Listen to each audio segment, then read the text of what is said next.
What's up, guys? It's Mike Frank with Berkshire Hathaway, here again with our branch manager broker, Debbie Dwyer. Morning. Going to talk a little bit about wood-destroying insect inspection. A wood-destroying insect is a bug that compromises the structural integrity or could compromise the structural integrity of a property. In the state of Maryland, we have a lot of humidity. We have a lot of bugs that like wet wood.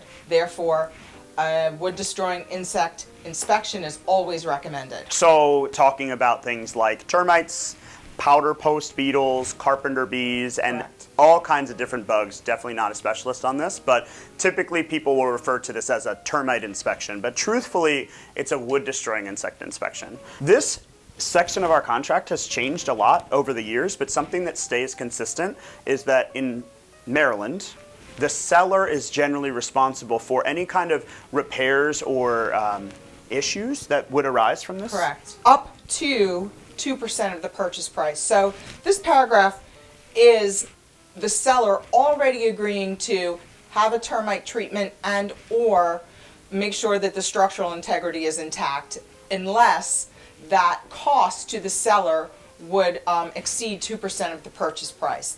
So the buyer should rest assured that this is already included as part of the contract of sale. It's not an extra piece with the property inspections notice. This is already agreed upon that this is what the seller will do for the buyer.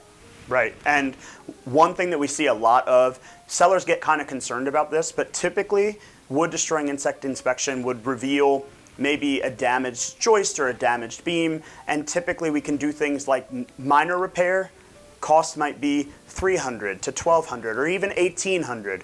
2% of a sales price can be very, very scary and concerning, but I personally have never seen anything that magnanimous unless it was something like a foreclosure. I mean, Right. something where it was a known issue. Right. The one time I did see it, there was some, again, after the 2%, and the language is in here, the buyer and seller can then negotiate how the repairs are going to take Right.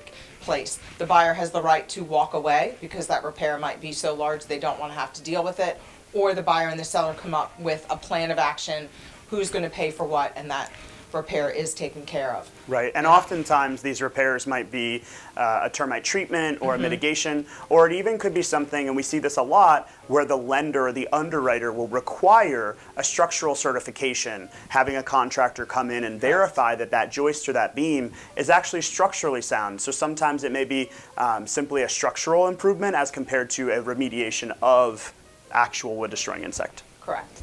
So I think in the end of the day, the key to understand about this section of the contract is to understand that it is common for our team. We do require it. Different loan options are going to require it to be paid in different ways. Not all lenders will require a termite inspection. So your listing agent should be verifying whether or not the buyer is intended upon it, and the buyer's agent should be forthcoming as to their intention throughout the course of the contract.